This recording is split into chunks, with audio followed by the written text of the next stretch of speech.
ওই দিনটাকে একটু ভয় করো। তুরজাউনা ফীহি ইলাল্লাহ, মনে রাখো তোমার রবের দিকে তোমার ফেরত যেতেই হবে, তুমি চাও আর না চাও, ফেরত তোমার যেতেই হবে। জগতের মানুষ একদিন তোমার নামের পিছনে বলবে ইন্না লিল্লাহি ওয়া ইন্না ইলাইহি রাজিউন।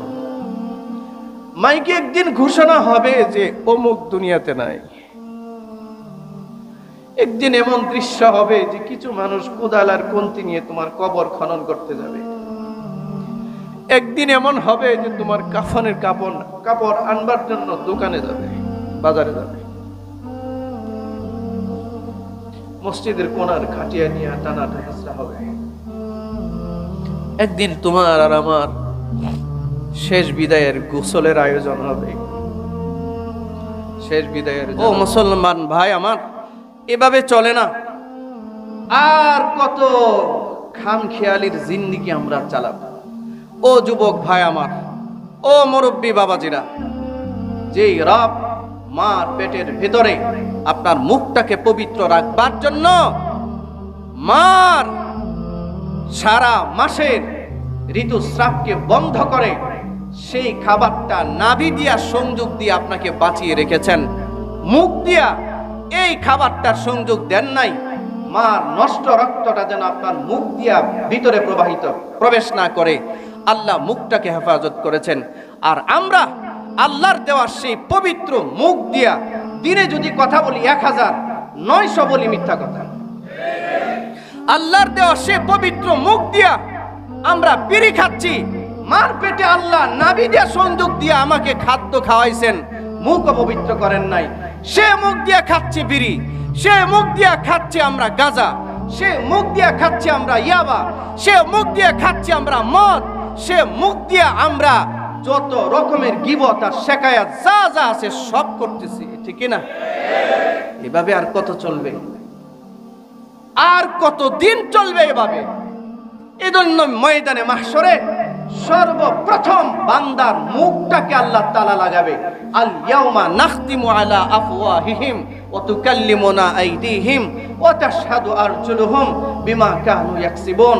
আরে ভাই, 2005 সাল থেকে জুমার খুতবা দেই, 2005 সাল থেকে জুমার খুতবা দেই, মানুষকে প্রায় 20টা বছর পর্যন্ত বলতেছি, এই তো আপনাদেরকেই বলতেছি, আমাদেরকেই বলতেছি। মাঝে মধ্যে হায়রান হয়ে যায়, কি বলতেছি, কাদেরকে বলতেছি, কত মাহফিলে যায়, কত মানুষকে বলতেছি, পরিবর্তনের আভাস তো কম দেখতেছি। মানুষ কি নিয়ে ব্যস্ত, আমরা কি বলতেছি, নিজেরা হয়রান হয়ে যায়। আমার প্রিয় ভাইয়েরা, সময় কি আসে না একটু আল্লাহর দিকে ফিরে আসার? আপনারা বলেন, সময় কি আসে নাই? একটু কি মনে হয় না যে আমার জীবনের গতিপথ একটু পরিবর্তন করার দরকার? একটু কি মনে হয় না? রাত যাচ্ছে, দিন আসতেছি, দিন যাচ্ছে, রাত আসতেছি, সপ্তাহ যাচ্ছে, মাস আসতেছে, মাস যাচ্ছে, বছর আসতেছে, বছর যাচ্ছে, যুগ আসতেছে, এক এক করে তো সবই যাচ্ছে। আর আমি কদম কদম কদম কদম আমার একাকিত্বের ঘর আমি একাকিত্বের ঘর কবরের দিকে বানাচ্ছি।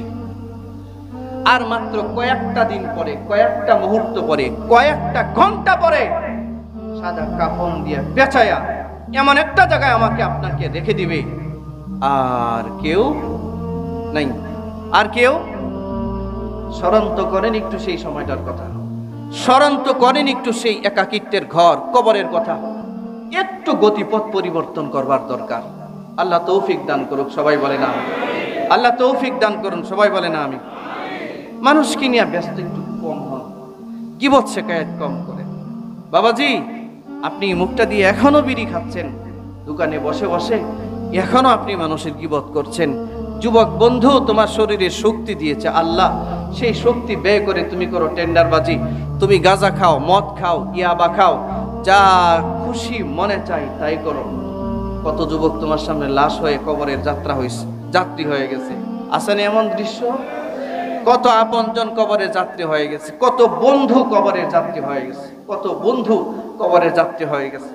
আমাদের উচিত ফিরে আসা, আমাদের উচিত আমাদের মালিকের রহমতের আশা করা, ঠিক কিনা জুড়ে বলেন। আমাদের কি আল্লাহ ছাড়া আর কোনো গতি আছে? জুড়ে বলেন। আমাদের মালিক ছাড়া আর কোনো রাস্তা আছে? আমাদের রব ছাড়া আর কোনো দয়া আছে আমাদের? আর কেউ দয়া করতে পারে আমাদের উপরে? রব ছাড়া কেউ দয়া করতে পারে না। রবের দিকে আসেন, ফিরে আসেন, একটু আত্মসমর্পণ করি, নিজের দিলটাকে একটু জিজ্ঞাসা করি। মনে রাখবেন, নামাজ তো বহু পড়েন, দান সদকা তো বহু করেন, একটু নিজেকে জিজ্ঞাসা করেন তো, আল্লাহর ভয়ে আপনার চোখ থেকে 2 ফোঁটা পানি কোন দিন বের হয়েছিল? কবে বের হয়েছে? আল্লাহ আপনাকে ভালোবাসেন কিনা আপনি এটা বুঝবেন কেমনে? যে আল্লাহরে ভালোবাসে, আল্লাহ তার কলবে বসবাস করে, হাত উঠাইলে আল্লাহকে সামনে দেখতে পায়, দিল নরম হয়ে যায়, চোখ দিয়া পানি আসে। আপনি তো জীবনে কত দোয়াই করলেন, চোখ দিয়ে 1 ফোঁটা পানি আসলো না, কেন জানেন? পাপের বোঝাটা ভারী হয়ে গেছে, কলবটা শক্ত হয়ে গেছে। ফিরে আসা দরকার, ফিরে আসা প্রয়োজন। একটু সময় চলে গেছে, এটা অনুরোধ করি আপনাদেরকে।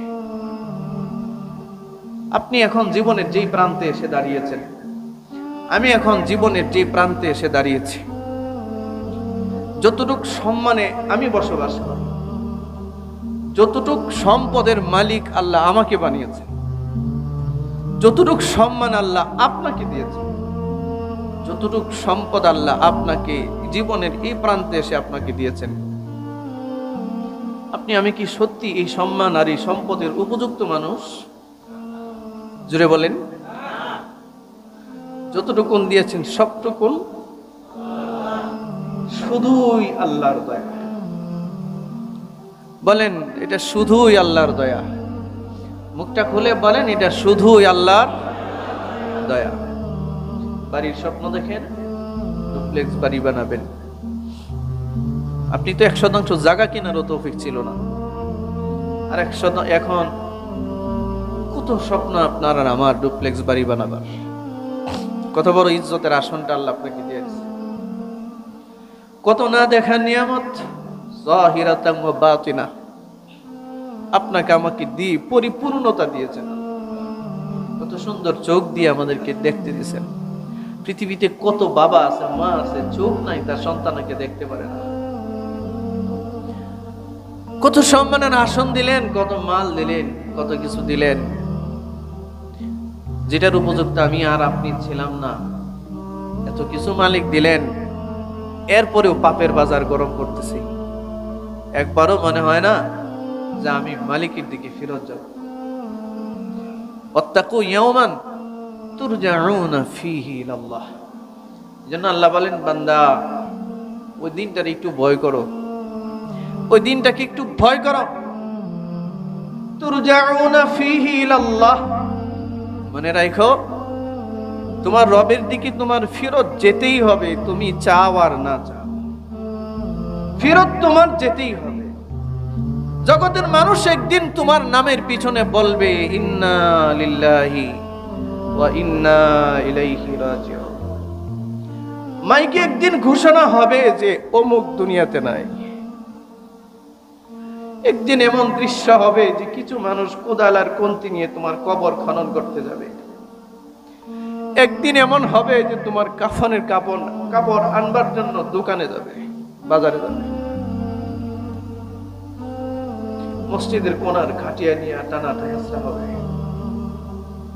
একদিন তোমার আর আমার শেষ বিদায়ের গোসলের আয়োজন হবে, শেষ বিদায়ের জানাজা হবে। আল্লাহ বলেন, আমি কিন্তু তোমারে এমনি এমনি বানাই। আফাহাসিবতুম আন্নামা খালাকনাকুম আবাসা। মানুষ কি মনে করে যে তাদেরকে আমি বেহুদা সৃষ্টি করেছি কোনো কারণ ছাড়া? ওয়া আন্নাকুম ইলাইনা লা তুরজাউন। ও মানুষ, তোমরা কি এটা মনে করো যে আমার কাছে তোমাদের আসতে হবে না? আপনাদের কি ধারণা আমাদের যাইতে হবে না আল্লাহর কাছে? বলেন, যাওয়া লাগবে না? তাহলে এত হাজার নিয়ামত পাওয়ার পর, এত সম্মানের আসনে অধিষ্ঠিত হওয়ার পর, আপনার আর আমি, আপনি আর আমি, আমরা যতটুক ক্যাপাসিটি নিয়ে, যতটুক এক্সপেরিয়েন্স নিয়ে, যতটুক যোগ্যতা নিয়ে চলি জমিনে, এক বেলা খাওয়ার কথা, আরেক বেলা ক্ষুধার্ত থাকার কথা। আর আল্লাহ এত দেওয়া দিছেন, খেতে মনে চায় না, খাবার আনলে ফেরত দিই আমরা, ঠিক না? তো মালিকের দেওয়া এতটা অনুগ্রহ, এতটা দয়া পাওয়ার পরেও কি আমাদের উচিত নয় মালিকের কথা মেনে জীবন চালানো? এটা কি উচিত না? আমরা চেষ্টা করব কি? সবাই চেষ্টা করব কি ইনশাআল্লাহ? আল্লাহ আপনি তৌফিক দান করেন। আল্লাহ আমাদেরকে আপনি আপনার মতো করে বানায় নেন। আল্লাহ আপনার মহব্বত আমাদের হৃদয়ে আপনি জায়গা দেন। আল্লাহ আপনার নাফরমানি থেকে আমাদেরকে বাঁচান, আমাদের সন্তানদেরকে বাঁচান, আমাদের পরিবারের লোকজনকে বাঁচান। মনে রাখবেন, আল্লাহর কাছে আল্লাহর মহব্বত চাইবেন, মহব্বত। যার দিলে আল্লাহর মহব্বত নাই, তার চোখ থেকে কোনো দিন পানি বের হয় না। আর যার চোখ থেকে পানি বের হয় না, এর জন্য বড় দুঃসংবাদ, বড় দুঃসংবাদ, বড় দুঃসংবাদ। এক ফোঁটা পানিও যদি মালিকের ভয়ে কারো বলে, যে এই যে এই ব্যক্তি মূর্তি পূজারী, হাদিসটা শুনলেন না আপনারা? আল্লাহ বললেন, বিমা ফাআলতা হাযা, কেন করছো তুমি এই ওসিয়ত যে তোমার আগুন দিয়ে পোড়াইয়া সাগরে আর জমিনে তোমার ছাইগুলো দিয়ে দিবে, তোমার আর খুঁজে পাওয়া যাবে, কেন করলে? সে বলল, আল্লাহ ক্বালা মিন খাশিয়াতিকা, আপনার ভয়ে করছে, আপনার ভয়ে। এই ভয়টা যার ভিতরে আছে কেটে দিয়েছে। আল্লাহ বলেন, ফাগাফারা লাহু, যাও তোমারে মাফ করে দিলাম। এই ভয়টা ভিতরে কাজ করে। সম্মানিত হাজিরিন, আমরা তো দোয়া করি, আল্লাহ আমাদের সম্পদ দেন, সম্পদ দেন, সন্তান ভালো করেন, সব করেন। কিন্তু নবীজি সবচেয়ে বেশি দোয়া করতেন আল্লাহর কাছে, আল্লাহ আপনার মহব্বত আমার কলিজায় বেশি দান করেন। আল্লাহ আপনার মহব্বত আমার কলিজায়, আমার দিলে বেশি দান করেন, আমি যেন আপনাকে মহব্বত করতে পারি। আপনার ভয় আমাকে দান করেন, আমি যেন আপনাকে ভয় পাইতে পারি। জীবনে কবে দোয়া করছি যে আল্লাহ আপনার মহব্বত আপনি আমাকে দান করেন?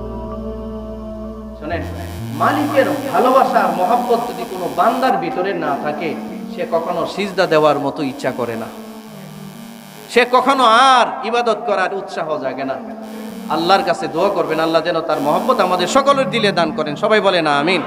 আমরা আমাদের জীবনের গতিপথটা পাল্টাবো, এই জীবনের গতিপথটা পাল্টাবো ইনশাআল্লাহ। যেমনে চলছি, যেমনে বলছি, যা করছি, আমার চিন্তায়, আমার করণীয়, আমার সমস্ত কাজে একটু পরিবর্তন করব। আমি আমার মালিকের দিকে একটু দৌড়াবো, আমি আমার মালিকের দিকে দৌড়াবো। ওয়া আনিবু ইলা রাব্বিকুম ওয়া আসলিমু লাহু, নিজের মতো করে আর নিজে চলবো না, আমি আমার মালিকের দিকে দৌড়াবো, আর মালিকের সামনেই সারেন্ডার করব, ফুলফিল সারেন্ডার করব, 100% সারেন্ডার করব, আত্মসমর্পণ করব আল্লাহর সামনে। চেষ্টা করব তো ইনশাআল্লাহ?